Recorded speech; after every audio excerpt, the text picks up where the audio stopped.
The voice of the Tigers, Dave Wolo. Look up on the wall, there on the floor, under the pillow, behind the door. Good Monday morning. We've got Masters history. We've got tanking history. Maybe it paid off, and the Tigers are off to a good recruiting start. We're going to touch on everything. We got medals here in a second. TJ Reeves returns. He'll be joining us on Mondays now at 10:10. Mike DeCourcy at 10:28. Doesn't get better than that back-to-back. Oh, and then we end our day with Ted Butler on the Masters and a whole lot more. So we welcome you in, Dave Woloshyn, along with our producer extraordinaire, Landon Schmidt. And so let's get right to it because we don't have a whole lot of time to mess around. It's time for medals. Pretty easy.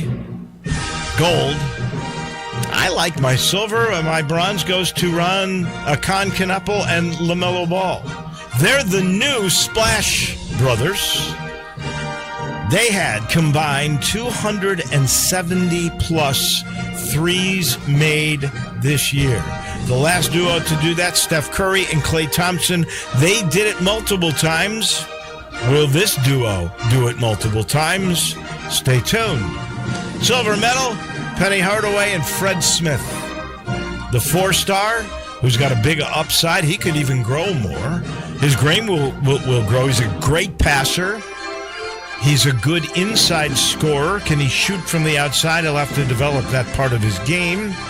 But a four-star guy committed to Penny. Penny went the high school route with these two. I know there's a couple of sophomores that everybody in the country is drooling at that reside at Bartlett that are awfully, awfully good. So maybe this is the beginning of another pipeline. If the kid stays home, see, here's part of the deal. So many of the great Memphis area athletes have been going to prep schools elsewhere. They go, hard to get them to stay. They stay, you got a better shot. Fred Smith and Solo stayed, and guess who's coming to Memphis? So that's important. Penny and Fred Smith get silver medals, and the gold goes to Rory McIlroy. Rory McIlroy is only the fourth golfer in history to repeat at Augusta. You got to go back to Jack Nicklaus, then Sir Nick Faldo, then Tiger, and now, I think 20-some years later, 25 years later, it's Rory.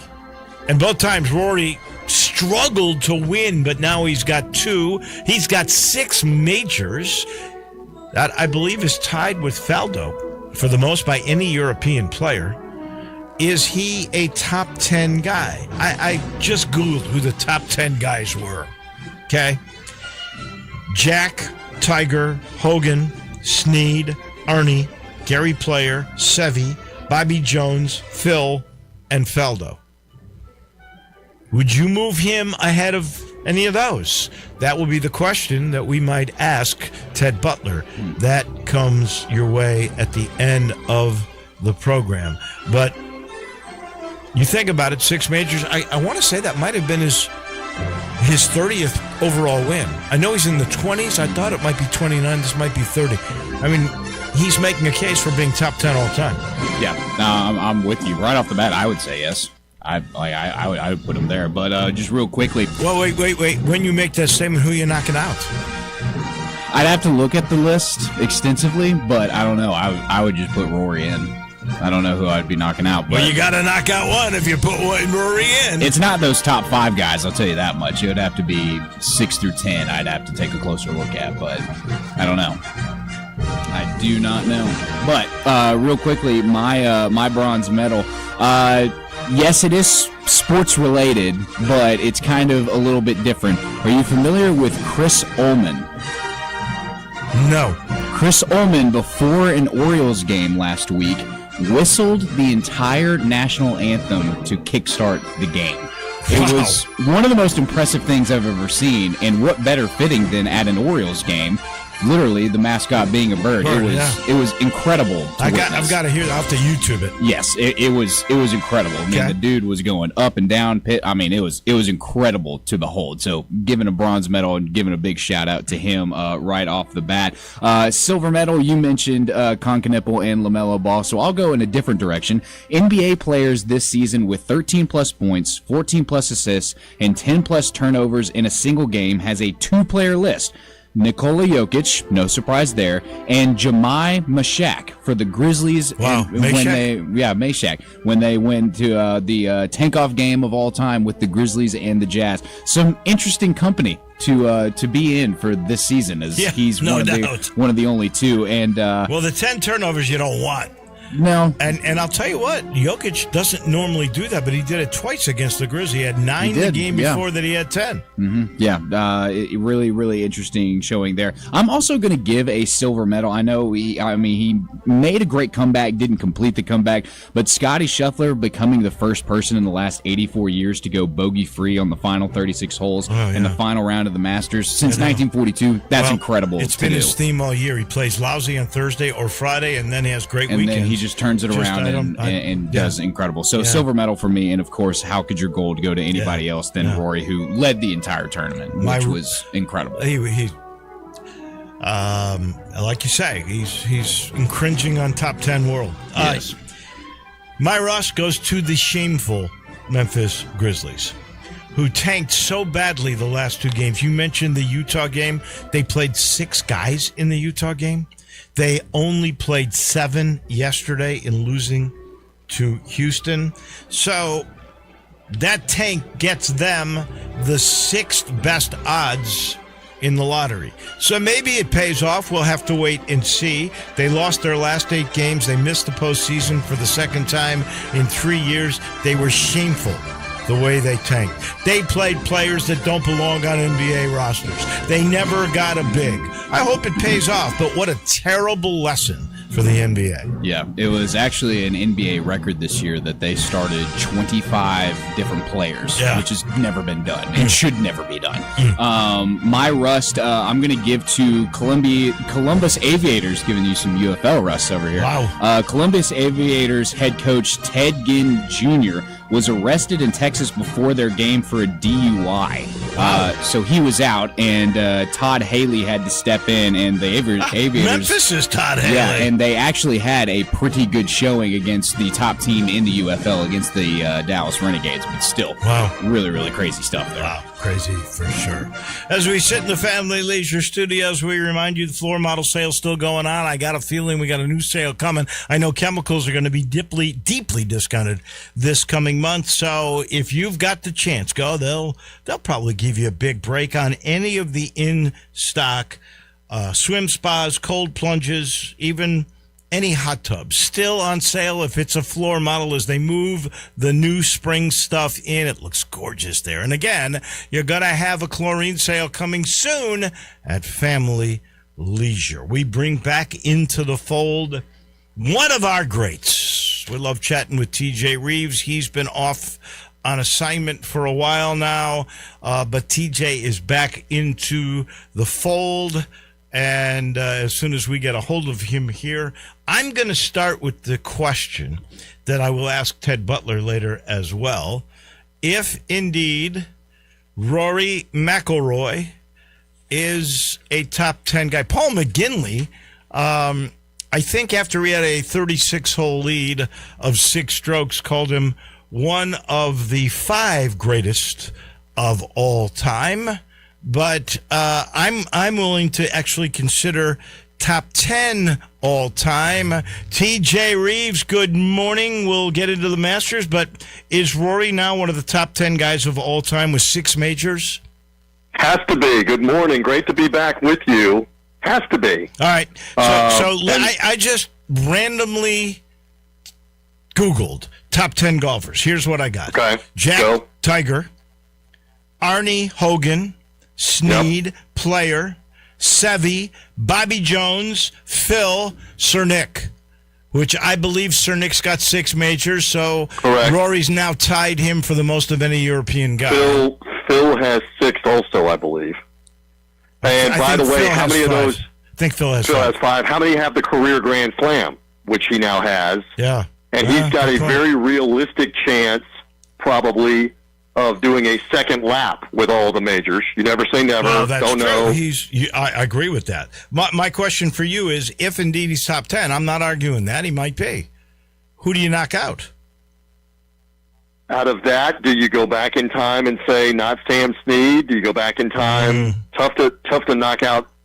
I don't know. I mean, again, he's won all of the biggest events. So do you knock out Seve, for example, who did not win the Master? Or did Seve win it once? Oh, you're I don't right. think Seve. Phil's got 6. Phil's got 6. And Phil's got, obviously the accomplishment of being the oldest major winner ever. He never had won 3 green jackets. And he never won the U.S. Open. He doesn't never won the have U.S. Open career. for the career Grand Slam. Yeah. It's a great debate. This is what these debates are all about. And by the way, Faldo has 6, but it's 3 British Opens or Open Championships and 3 Masters. Never won the U.S. Open, never won the PGA Championship. Won a ton in Europe, and is known for all of his Ryder Cup success. And do we not factor in Rory's Ryder Cup success as well in the modern? You could.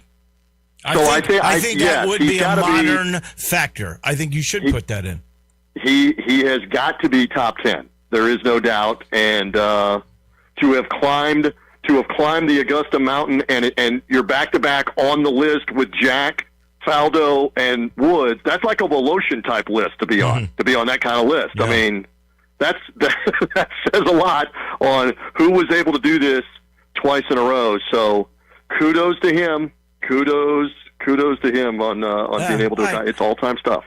He struggled in both of his green jackets, but he prevailed. He was able to really be mentally tough and come back. He lost the lead. He had a 6-stroke lead at the midway point. Blew the lead yesterday. He was behind for a short period of time to come back. He still tried to choke it away on 18, but hit an amazing second shot, I thought. Oh, yeah. And he hit the Tiger-esque shot 21 years later on the side of the green on 16 because that was very close to being a mess and being a bogey there, and then he brings everybody at 11 under par, including Mr. Scheffler in the clubhouse. I kept thinking this is going to end at 11 under par, and Scheffler and multiple guys are going to be there with Rory in a playoff. I never thought that. What did you think? I really thought we were headed for that. I did not think that. I thought that he would right the ship, and I thought he'd finish 14 under, to be honest with you, but he finished at 13 because he I thought he finished at 12 because he bogeyed the last. You're right. He finished at 12. When that putt that he made on 16, so there's the difference. Tiger chipped that in. He putted it, which I found interesting. He putted a lot from off the green, and the pros are doing a little bit more of that these days.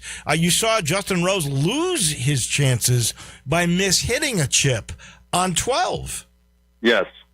And it was disappointing that the roars that we're so accustomed to and the big moments, they didn't really happen in the last hour of golf. We had a lot of people making stuff earlier in the day on the front 9, and the roars were going, and you're thinking, wow, this is going to be electric. And give McIlroy the credit. He got the lead, and he managed it and kept it, but nobody from Cam Young to Justin Rose to any of them at the end, Scheffler a little bit, but nobody had the roars going on 15, 16, birdie. How about nobody birdied the 17th hole the entire day yesterday?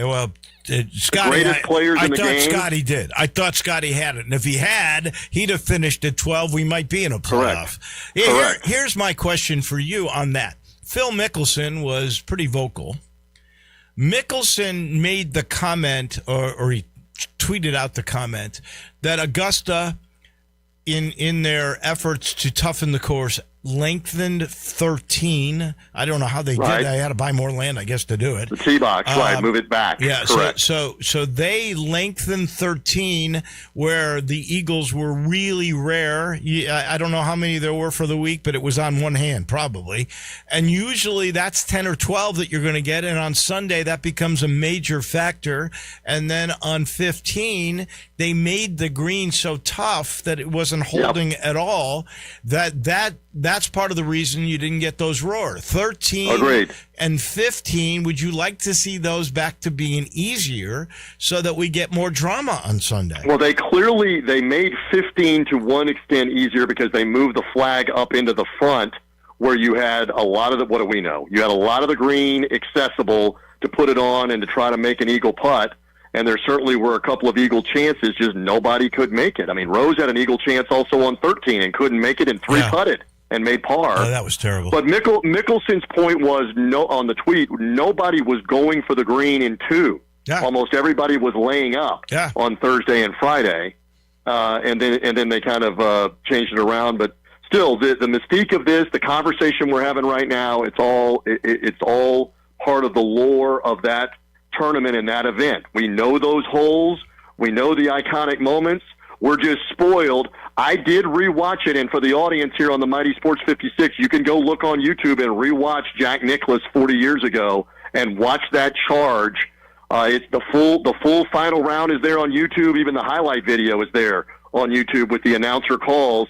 And we have to take into account those things don't happen that often, those kind of charges, and we live on the memories of what Nicklaus was able to do 40 years ago. It was incredible. Speaking of which, I love those commercials that have the reenactment in the same clothes, with the little same kids. mannerisms with the little kids for Jack. The little kids whose parents, by the way, probably weren't born when Jack did that. And now the little kids are there reenacting it. Their parents were born. It was 86. I don't know. Yeah. So Jack, and they had Bubba, and then they had Rory from last year. Yes. Yes, and I love the little girl Definitely with the fun. plaid pants and the yellow shirt sticking the club in the air great. and the yes, sir, with Vern Lundquist. And great. Special time. Yes, that was a lot of fun to watch. You were in Indy for Michigan, UConn, and Michigan's the champion, and I don't think it was really ever in doubt. They were the better team for sure. Pretty dominating. What did you think? Amazing what they did to Arizona in the semifinal game, because Arizona had a phenomenal season, and Michigan just tore them apart, especially in the first half. And then nobody could make a shot in the championship game for a while. Great drama at the end. Is UConn going to close this game like they did the Duke game? I just love this event, as do you, that the tournament never disappoints. It always delivers on drama and excitement. We didn't get last-second buzzer beater in Indianapolis, but the Big Ten had not won a basketball men's Final Four in 26 years, and finally Michigan got one. And they had not gotten one in 37 years, going back to Steve Fisher as the interim coach and Glenn Rice and Ramil Robinson. So it had been a long time. They easily, Wolo, 1 week ago tonight, had about 50,000 people in Lucas Oil Stadium because proximity they could get there. And I know you got the legend Mike DeCourcy coming up to tell you more about it, but tough to argue when you won 28 games by double figures like Michigan did that you're not the best team in college basketball. Oh, yeah. And the Big Ten. Now they own the football championship, the women's basketball championship, the men's basketball championship, and UCLA's number one in baseball. So there you go. Last thing, NFL draft coming up here soon in Pittsburgh. Mendoza's one, right? Who are the top 5? It's interesting because Mendoza is one. Ty Simpson, the Alabama quarterback, is the other quarterback that probably gets taken maybe in the top 10, certainly in the first round.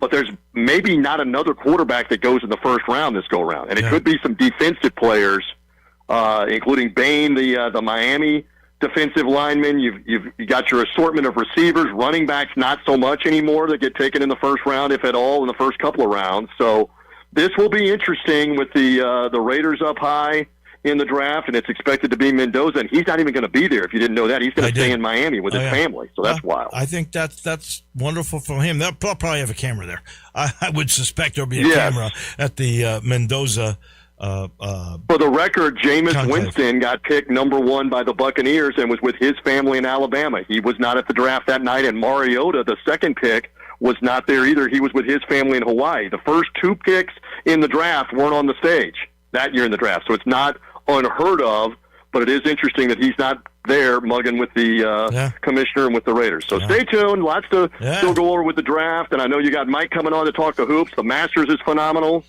Great time of the year, Wolo. Great to be back with you. No doubt about it. Thank you, my friend. As always, it's great to have you back in this slot. We'll be talking a whole bunch every week. Thank you, Wolo. That's our man from Tampa. That is T.J. Reeves. He's brought to you by Southern Security. Oh, yeah. If you're a brand new, maybe first-time home buyer, single mom, maybe you're a small business owner, Southern Security is the perfect trusted financial partner for you. Let's start with 75 years that this not-for-profit, they can do things banks can't, has been around. They've been serving the Mid-South for that long with the best rates, the best service, the newest in technology. Go look at their brand-new bank in Collierville. It'll blow you away. They've been voted the best credit union in the Mid-South for the last 6 years. Easy to join. Just go to the website, southernsecurity.org, or you can call and talk to a human being at 901-452-7900. Southern Security, your home team credit union, federally insured by NCUA. We take the break. When we come back, we head to Pittsburgh, and our good friend Mike DeCourcy from the Sporting News is right around the corner. Sports 56 and 98.5 FM. Available locally on your radio dial as well as around the world online at sports56whbq.com. Take us with you everywhere by downloading the Sports 56 app. And at home, just say, Alexa, play Sports 56. Wherever you are, it's easy to stay tuned to Sports 56 and 98.5 FM. Old Dominick Distillery is pouring Memphis pride into every cocktail. From the winning atmosphere at its downtown Memphis distillery to award-winning craft spirits, Old Dominick is pure Memphis spirit through and through. Swing by the distillery bar for a pregame cocktail or celebrate your wins with a guided tour and tasting. Old Dominick Distillery. Come for the spirits, stay for the experience. Cheers to Memphis. Learn more at olddominick.com. Looking for a new home? Then look to the real estate agent who can help you find just what you're looking for. Lauren Tagg Hill with Ware Jones Realtors. Hi, I'm Lauren, and I know the Memphis housing market in and out. Whether you are buying or selling, I've got you covered. So stop looking, start living in your new home today. Call me at 901-550-0330 or my office, 901-450-4011, or go to our website, warejones.com, and let Lauren Hill make your dream home become a reality. Progressive's accident response can detect and send help when you need it most after a major car accident. But other accidents, you're on your own. Like when you accidentally call your wife Mom. When you accidentally say Happy Holidays on someone's birthday. When you accidentally wave at someone you thought was waving at you. We can't help with those accidents, but Progressive's accident response provides peace of mind after major car accidents. Progressive Casualty Insurance Company and affiliates. Limited availability in California. Driver is responsible for emergency and towing charges not covered by the policy. At Audion Hearing, our mission is simple: to make better hearing affordable for everyone. We're proud to offer high-quality, rechargeable hearing aids starting at just $98. Clear, comfortable, and ready to use right out of the box. And here's a study worth hearing. Research shows that wearing hearing aids can reduce your risk of dementia by up to 61%. Join over 1 million happy customers and hear the difference today by going to audionhearing.com. That's AUDIEN hearing.com. Do you know one of the best things you can do for your employees or family's health? Provide Arctic Clear bottled water. Arctic Clear bottled water is your locally owned and operated bottled water provider. Arctic Clear is 100% natural spring water with free delivery and setup, dependable service, and no long-term contracts. What an easy choice. Call Jeff Manus today, 901-382-2363, or visit arctic-clear.com. Arctic Clear bottled water. Call now, 382-2363. That's 382-2363. After a crash, insurance companies want you to settle for less. NST doesn't play that game. For over 35 years, we've won big for Memphis families. Injured, the call is free, and you don't pay unless we win. NST is the way to go. Call 683-7000. Now back to Wolo and Friends on Sports 56. Here once again is the voice of the Tigers, Dave Woloshin.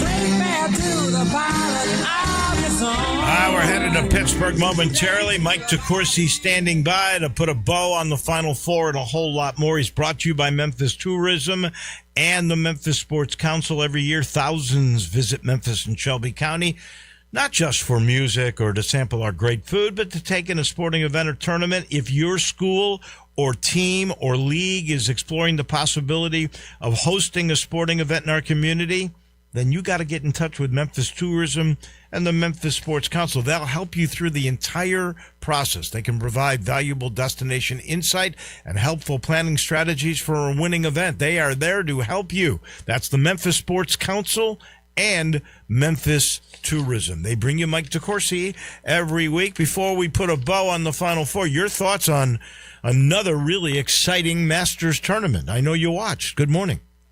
Actually, I didn't watch what? The Masters. What? I did not. Oh my goodness! I guess you're not the biggest golf guy, are you? I forgot about that. That's okay. I do miss playing with you when we were able to, but I did not watch the Masters. But I definitely I did, since I was sitting there right there next to Pat Forty and a couple of seats down from the CBS crew. I definitely did watch the Final Four, and it was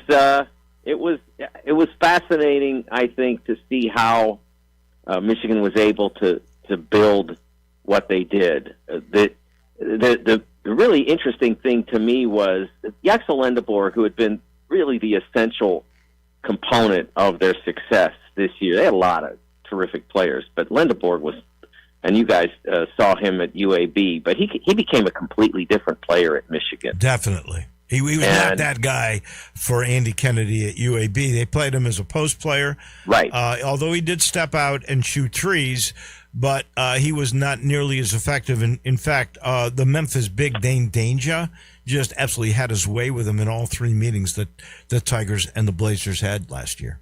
Right. And so they made him into a small forward, and he became the most important component of their championship. But the actual last two games, he got hurt, and he was hurt pretty badly. He stepped on an opponent's foot while he was attempting a drive from the top of the key, and when that happened, he injured his ankle and his knee at the same time because he got airborne. He fell wrong, so there was a bone bruise, there was a ankle twist, there was a little bit of damage done to his some sort of strain to the LCL of his knee, I believe. And so there was a lot going on, and he was not nearly that player in the second half of their semi. That didn't matter as much because they were already well ahead and had well in control of that Arizona game. And then to be able to go out and beat UConn with him limited was a very impressive performance. I am impressed with Dusty May. He's the guy that saw that in Yaxel Lendeborg. And I know people talk about the beauty of the NCAA tournament is the fact that it is one and done. If you played a series like the NBA does, maybe you get a truer champion. I think in the case of Michigan, what they did to Arizona, and in fact, I think TJ Reeves told us this stat the other day just earlier that I hadn't realized. They beat 28 teams on their schedule this year by double digits. They were just the best team. There's no denying that in all of college basketball this year. Yeah, Arizona had their chance, but they came in. I was disappointed, honestly, in Arizona's approach to the game because I thought that if you are at that level and you are looking at what Michigan had put down on tape, and you look at the Duke game, which was played not late in the season, I mean mid-February, and Duke goes out and grinds them into a half-court game. And, yeah, they were a little bit daunted by the size that you'd have to confront against Michigan. But it's not that great if you can't get the ball from here to there. And Michigan really got stranded on the perimeter. They had no great answer for Duke's defense. And then you saw Tennessee come up against Michigan in the Elite Eight. Wow. And Tennessee wants to play half-court game. They want to play a defense-first game, and they're pretty big, too. I mean, they're maybe not Michigan big, but they're pretty big. They just got overrun. And I thought, well, surely Arizona's going to come into this game with a different approach and emphasize the fact that Braden Burries is probably the best guard on the floor, and Jaden Bradley is a better in-command type point guard than Elliot Cadeau, and if you get it to a half-court game, you got a great chance. And instead, they decided to just play, to go at Michigan, to play quickly, and I knew within 6 or 7 minutes that game was over. It reminded me a lot of the Baylor-Gonzaga game in the 2021 tournament in the bubble, and when Gonzaga just had no answer for Baylor's overpowering defense. This was a little bit different components, but it was the same concept. If you're going to try to play that way, you can't win. You can't beat Michigan playing a full-speed game. There's nobody in college basketball that could do that, and Arizona, unfortunately for them, found that out. Well, I thought, I hate to say it, but it was almost anticlimactic. I was really looking forward to the Final Four. I thought, the championship game was really going to be Michigan and Arizona. I thought those were the two best teams, and I thought Arizona was the better team. And that game really wasn't at all close. And then neither was the UConn-Illinois game. And I really thought Illinois might slip by UConn. I mean, they were obviously the big surprise here. The way they beat Duke, they probably shouldn't have even been there. But I thought they dominated that game with the Illini. Yeah, I thought that Illinois' mistake was to, in their case, their one issue all year was that they had a lot of options, and maybe too many options almost. You didn't think that was possible in basketball, right? But when you have a lot of options, then if somebody takes away your preferred option, you don't necessarily have to work that hard to get to it. And UConn decided there were two players they were not going to let shoot open three. Jake Davis, the player with the long hair who starts, and then Ben Hammerkaus, who comes off the bench. And whatever UConn had them in the game, they did not help off them, and under any circumstance. And so what that meant was Illinois would run action on one side of the floor, and then hoping to get the ball to an open shooter at the top of the key, and then all of a sudden you get that extra pass. The extra pass was never there. And so the player who had the ball to make the extra pass wound up shooting it, often Tomislav Ivicic, and that was exactly what UConn wanted. They wanted, okay, second, third, fourth option, yeah, we're good with that. First option, no, we don't want that. And so that ended up playing into a problem for Illinois. And the other problem for Illinois was the officiating. It wasn't uneven, but UConn took the approach that they were going to take Keaton Wagler and make it as physical a game as possible for him. He's a very thin player, very lean player, still got a lot of maturing to do physically. And so they just pounded on him. And, yeah, there were a lot of fouls called against the two guards because those guys both wound up in foul trouble. One of them wound up fouling out of the game. But there was even more physicality than was called. And so that really, Wagler still had a fine game relative to production, but he didn't have a great game relative to efficiency, and that hurt Illinois as well. Speaking of the freshmen, Wagler, Flemings from Houston, obviously Boozer, Duke, Acuff, Arkansas, Peterson, DeBonsa. Yeah, right. If you can think of any other freshmen you want to throw in, Caleb Wilson, all those guys, this is such a deep draft.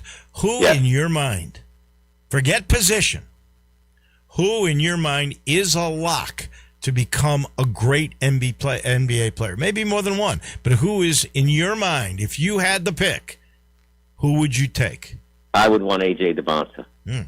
I think he's going to be a great player. He is very team-oriented, very unselfish, can do everything. He's going to if he wants to be a great defender, he'll be a great defender. If his team wants him to score, he'll score. If they want him to facilitate, he'll do that. He has everything. 6'9", strong, loves ball. I mean, I don't know many of the best prospects of the last 10, 12 years or so that played 3 out of 4 years of USA basketball. I think he was 16, 17s, and 19s, I think he played. And that's not, most of them will play once or twice. He played 3 out of 4 years.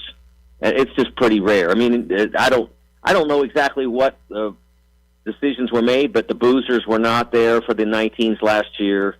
AJ was. And then AJ went through the year that Darren Peterson didn't play with the 19s last year either. And then you get through the year, and whereas Darren Peterson had all those issues with his health, AJ never did. I absolutely would want him. If I'm the Grizzlies, if I'm the Pacers, whoever gets that pick, that's the guy I'd want. The biggest high-profile job, North Carolina, was filled. It was filled by Mike Malone, former Denver Nuggets coach who won an NBA title with Denver. You surprised they went NBA? What's your sense of that decision? I was, because I think it's still an experimental concept, the NBA coach as college coach. We don't have enough time in this environment to know what the outcome will be. If you go back over history and you look at guys like Dunleavy at Tulane or Bob Hill at Fordham, and then, of course, some of the guys who were assistant coaches who became head coaches who were great, who also happened to be great players like Patrick Ewing or Juwan Howard. This is the track record of Clyde Drexler. Let's not forget that one, right, Dave? Right. The track record is really poor. And they're like Fred Hoiberg, one of the rare success stories coming in that direction. But from the current circumstance, Kevin Young at BYU, nice first year, okay second year.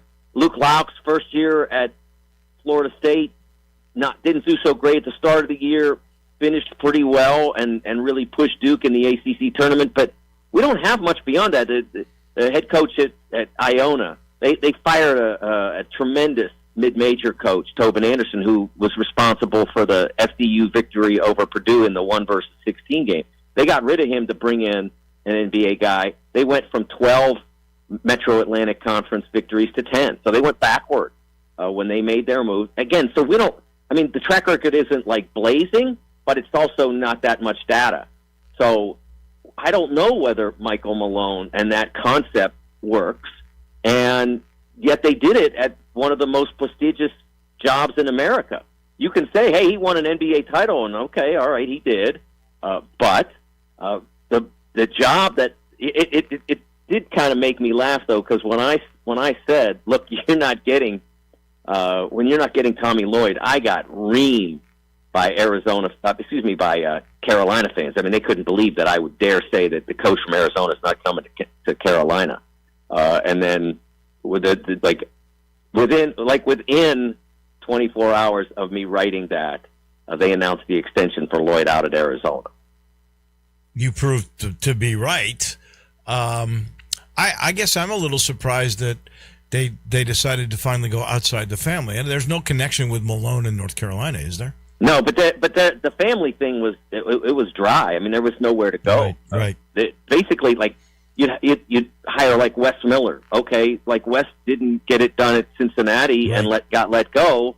So they kind of hired him in the family because he's at UNC Charlotte. But that's not the same thing. No, true. They could have gone back to Larry Brown. He's available. Yeah, I guess he is, and Larry's as good as it comes. So if Larry still has his fastball, I wouldn't have hesitated to do that. He's amazing. He really is. I got to ask you about the portal. It's open. It opened on Tuesday. It'll be open for another 8 days. The thing is, it's open, so you can go into the portal. You can go out at any time, but that goes on until next year. So, do we have any portal coming out signings that you find of interest so far? Well, Flory Badunga going from Kansas to Louisville was really interesting, I thought. Bill has a great track record with big players in his time at Kansas, going all the way back to the early 2000s. I mean, he's coached a lot of successful big men guys who've been in the pros. The Morris twins would be an example of that. And Dunga just decided, let's go get more money. And I don't know exactly what Kansas would have offered him, but he got a really significant check from Louisville. Now, Pat Kelsey is a terrific coach. He doesn't have as long a track record with big players as Bill does. He's only been at the high major level this will be his third year coming up, I think. He was at Winthrop. He was at College of Charleston, so you don't get as much opportunity to work with elite big players. So he may do fine with him, but I was surprised that you would leave a situation like Kansas in order to go to play for someone who has less experience of making players like you better. I guess that's the current model, but I'm surprised that Kansas would get outbid. I don't know what Kansas offered him to stay, or they're what you see. I never 100% believe what I see reported as the numbers now, because there's no official documents that need to be filed. There's no salary cap. There's no Players Association releasing those figures, so I never fully believe them. But I'm sure he got very well compensated to go to Louisville, and I expect he'll have a great experience there. The fans there are great. They love basketball in Louisville. Oh, yeah. But there's not many places that are any better to play than Kansas, so I was a little surprised he'd leave. Memphis will face them in Memphis. Louisville comes next year with that big guy, so that'll be fun. Well, maybe we'll get you to come to that game. All right, last thing. I think I figured it out, although I'm not 100% certain. I know you're going to be covering the World Cup for the Sporting News that comes up here. The women's national team was playing Japan in a friendly yesterday. I actually won that game. Were you watching that instead of the Masters? Well, actually, what I was watching was hockey, believe it or not. Oh, my God. Oh, Pittsburgh and Washington. Crosby and Ovechkin. Yes. Ovechkin's coming back, don't you think? Come on. He wouldn't shake hands. I tell you what, if he does after all that would be like me going back to the Sporting News and saying, I changed my mind. And then all those people who were so nice to me at the Final Four and all these nice tweets will all be mad at me for sticking around. Well, he never said for sure he was gone, and he never did. He scored 31 goals, 32 assists. That's 63 points. He's only 41. Howe played till he was 50. He's coming back, I promise you.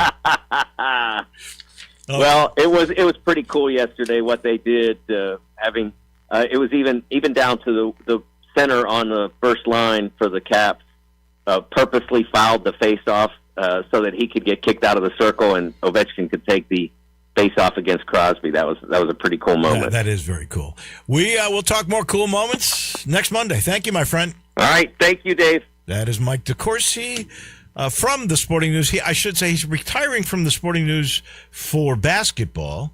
He's going to continue to work for them covering the World Cup this summer. Then he's just going to be Big Ten and Fox Network. He's not retiring from his job with college basketball totally. He's brought to you in part by Memphis Landers Cadillac. You can't beat Landers Cadillac. I'm going to tell you that right now. So many great things, including the best pay for trades. They always pay top dollar for any kind of trade you can get. You can't beat Landers. You can't beat Landers Cadillac. And you can save more money with the Landers Easy Pass. Go to Landers at CadillacofMemphis.com. Find out all about that. They've got all the great new models in. The showroom is so beautiful. You know it's been redone. Go check it out. Just go talk, look around. You'll see they sell fast, so I'd get there quickly. And remember, if it doesn't say Landers, you paid too much. And this portion of the show brought to you by Memphis Public Links. What a great Sapphire Tour event they had there. I know all the folks at Pine Hill were going crazy, and they've been around 90 years. Everything's happening at Pine Hill now. More and more play, and they got this really cool scramble, alternate shot, aggregate score, triple header. It's 6 holes of each. It's 18 holes. But it's a new tournament format, and it is coming very closely, very soon, to Pine Hill. So I would go check that out. Go to the website and see more, MemphisPublicLinks.com. We take the break. When we come back, more golf. It's Ted Butler on the Masters and more. He comes your way in just a minute. You have opinions? I think it's over. Of course you do. I don't think it's that simple. Everyone does. I got all the answers. Hit us up on the Sissy's Log Cabin listener line at 360-8255. Hi, this is Troy Fiveash, owner of Fiveash Roof Services. I wanted to take a minute and discuss advertising with you. There are so many websites that list the best service provider in your area. Even the BBB has an accredited list. You know the one thing they all have in common? A company like mine has to pay to get on that list. So that begs the question, can those lists be trusted? You know what can be trusted? History. We've been around for almost 30 years providing customers with the best service and the best products that we possibly can. So if you need a roof, siding, or gutters, give us a call. We'll come talk to you and let you decide for yourself whether or not we know what we're talking about. Fiveash Roof Services. Best products, best warranties, and in many cases, the best price. We're fair, honest, and ethical. 367-0050 or memphisroofer.com. 367-0050 or memphisroofer.com. Fiveash Roofing, it's what we do. We're here for you. At Jason's Deli, when you're dining in or picking up curbside, you can expect wholesome food and no surprises, just delicious sandwiches, crisp salads, and quick quality meals made with the freshest ingredients and no artificial trans fats, MSG, high fructose corn syrup, or artificial colors and dyes. Around here, a lot of thought goes into what we put into our food and what we take out of it, because you're not just taking a bite, you're getting a taste of who we are. New items are constantly being created to expand our menu for all tastes and special diets with vegan and gluten-free options available. Convenience and on-time delivery you can count on. It's just a click away at jasonsdeli.com, so whether you need to feed 5 people or 5,000, the team at Jason's Deli, they have the credentials and the commitment to keep you satisfied. Freshness is nearby at Jason's Deli with locations at Ridgeway in the Park Place Center, Poplar and Highland, Germantown Road in Cordova, and on Goodman Road in Olive Branch. Jason's Deli. It's wholesome food and no surprises. Progressive knows that boat days can come with unexpected problems.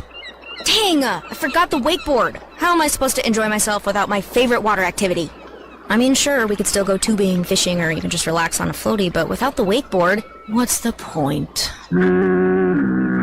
If a real problem comes along, your boat's protected 24/7 with Progressive, so you can keep worrying about boater problems. Progressive Casualty Insurance Company and affiliates, not available in D.C. If you want to make money in sales, Flynn Broadcasting wants you. If you can sell, Flynn Broadcasting has a great career waiting for you. If you can sell, we have great benefits, salary, commission, sales leads, and a great place to work. If you can sell, let us know today. Send your resume to jobs@flynn.com. Can everyone sell? No. But if you can, Flynn Broadcasting wants you. Apply today at jobs@flynn.com. Start your great career today at jobs@flynn.com. Flynn Broadcasting wants you. Now back to Wolo and Friends on Sports 56. Here once again is the voice of the Tigers, Dave Woloshin. For only the 4th time in history, we've got a Masters repeat. First guy to do it was Jack. Then it was Sir Nick Faldo. Then Tiger, of course, Tiger's in everything. And then there was Rory. He did it yesterday. Ted Butler, your thoughts on the 90th Masters. Good morning. Good morning. My pick prevailed. It did. 2 years in a row. You picked them. You picked them both times. Last year too, yeah. Oh, okay. Oh yeah. He might win them all, like Frank Couples said. He may win the rest of them. He could. Do you now? So what? The most is 5, correct? Yes. That's Tiger. What? You mean Masters? Yes. No, Jack's got 6. Jack's got 6. Tiger's got 5. Okay. Right. Does Rory get to 5 or 6? I don't think so. He's 36. He's got time. Yeah, I know he's going to get to 6. No, I don't think so. Okay. But there's probably more though. But he was fortunate to win. He was definitely fortunate. Both times he was fortunate to win. Well, the thing that won the tournament was a shot he hit on 12. That little knockdown punch 9-iron. Everybody else was aiming way left. Yep. And he goes to the pin, makes a 2. Then from then on, like at 14, he hits a great drive, terrible wedge. 15, it's a terrible drive. The wedge should have backed up in the water. on his third shot, You're and right. he didn't. He got lucky Hit it over the green on 16. Had to make a miracle up and down. Hit his second shot with a wedge on 17 short. Had to get up and down. Hit the worst drive on 18 anybody's ever seen, and somehow wins the tournament. One more hole, and Scotty would have won it. Oh, I know it. Scotty, I thought Scotty actually had put that putt in on 17. Oh, how that stayed out, I have no idea. Yeah, I guess it was Rory's turn to win back to back. All right, so Paul McGinley made this comment that he thought Rory was top 5 ever to play. I just Googled randomly top 10 players of golf all time. Here's the list, and I want you to tell me if Rory should be top 10. If so, who would you knock out? So let me give you the list. Well, I can tell you already, no. Okay. Jack, Tiger, Hogan, Snead, Arnie, Gary Player, Seve, Bobby Jones, Phil Mickelson, Nick Faldo. Those are the 10 that came up, not necessarily in any particular order. I think it would go Jack, Tiger, 1, 2. And then you could start making your arguments. He's not there yet. No. So you would not knock out anybody of these guys? Not of them, no. Okay. No, I don't have a list in front of me. I think Rory's probably top 15, but I don't think I definitely 10 think yet. he's top 15. After this list of 10, I'm not sure who you would put in. You mentioned Byron Nelson, okay. Yeah. I'm not sure who else you would put in there. Well, there's Walter Higgins. There's a whole bunch of, bunch of golfers. Would you put in? In front of me. I'm trying to think of the heavy Colin, the guy from London, big guy, great European Ryder Cup player. No. What's his name? Who am I thinking of? It's Colin something. Colin Montgomery? Is that it? No. Yeah, Colin Montgomery. Yeah. No. He's not even close. He never won a major. That's what I thought. I don't know. I think you got to put him 11, maybe 12 behind Byron Nelson. Nelson had that long streak. Here's the one thing you got to add to your list of qualifications, though. Don't you have to include the Ryder Cup now? And he's been a great Ryder Cup player. Yes, he has. He's right up there, and he's still got plenty of time to go. He's got 10 more years of good golf. Yeah. He will be there for sure. Scotty made an interesting point. On Thursday, he had to play a very tough afternoon course that was really hard, brittle, maybe playing the toughest that it did the entire week. Then on Friday, they watered and softened play. So his grouping in that afternoon, they got kind of robbed of better of an advantage over the Friday afternoon group. And he's the only guy that's ever gone the last 36 holes without a bogey. He played unbelievable on the weekend, but he struggled on the first 2 days, and this has been a thing with him this year, especially first rounds. Do you think he has a legitimate gripe? As far as the times he played? No, not the fact is. that they set up the course they softened it for Friday, so that morning group on Thursday got the advantage of both rounds. His grouping in the afternoon on Thursday didn't get the advantage that they should have. I don't think that's an issue. I think having a new baby 2 weeks ago more of an issue than that. Being a family man, Yeah. It's hard to play with kids, especially new kids. It is. But he played great the last 2 days. He played spectacular golf. My gosh, yeah. And no probably bogeys. should have won it. No bogeys. What Right. killed him? He played poorly on the par fives the whole time, particularly the back nine. 13 and 15. I think 15 yesterday was the first birdie he had on those 2 holes the whole week.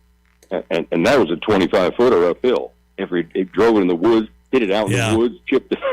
He shouldn't have made birdie there either. Yeah. But fun tournament. How many more does he get? He's got two jackets. No telling.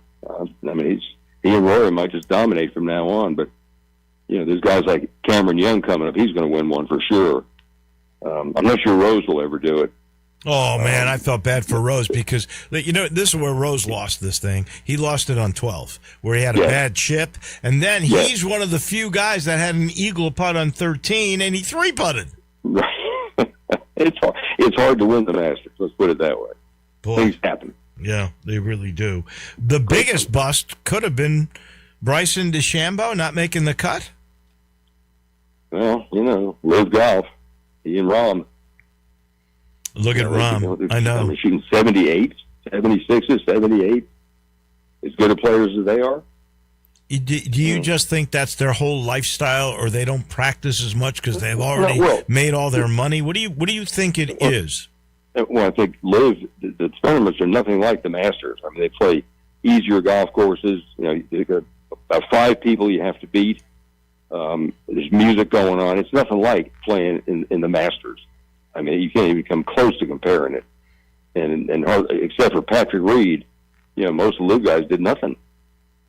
No. Of course, he's not Live anymore either, but that's right. Most of them didn't. Well, Hatton played pretty good. Hatton finished, and he's a Live guy. Yeah, one guy. He's the one guy, and you wouldn't have thought he would be. No, I wouldn't have. Akshay Bhatia, I was a little disappointed in him not making the cut. Well, it's just such a hard. I played there twice myself, and on TV, like the 18th hole, it looks like a ribbon. I know. It looks so narrow on TV, and it is that way. And the 14th hole, these tee shots and the greens they're so unbelievably difficult in the contours and speeds, and it's really a hard golf course. And until you actually stand there and look at it and stand on those greens and putt it, you can't believe how difficult it is. The 16th hole makes for the most crazy putts ever, but it certainly is fun to watch. Sergio Garcia and Robert McIntyre both reprimanded for poor behavior. You shocked? No. No, I'm not. They have a tendency for doing that. That doesn't matter. I was shocked about Robert McIntyre, but man, he was so frustrated. And then you've come to expect the craziness from Sergio Garcia. Last guy, Russell Henley. I thought he would. Oh, and Sam Burns. Both those guys I thought might have a chance here. Burns being the great putter that he was, but neither of them could really get it going on Sunday. Well, the back nine, right, for sure. I mean, Burns was a factor, but he was only in it because he made so many putts so far. He played good, steady golf, but there was nothing miraculous in there. And Henley played good as well. I mean, these guys, they're really good players. Yeah. But that thing gets heavier on the back nine. All right, so we got Rory hit no good shots coming down the stretch. 3 majors to go. Does Rory get another one? Does Scotty get one? Or are we going to see like Cam Young, who's already got the players this year? Could he win a major? Who's going to win the next 3? I will pick Cam Young to win one of them. I think he's really on the verge. He's such a good guy, good family guy. The family travels with him. He doesn't have the stress of leaving him for 2 or 3 weeks at a time. He's a good guy and a great game. Yeah, I think he's going to win one. There you go. And probably Scotty, he's almost got to win one. And Rory might. Never know. Never know. It's why we watch it. That's for sure, Ted Butler, and that's why we're going to talk again next Monday. Thank you, my friend.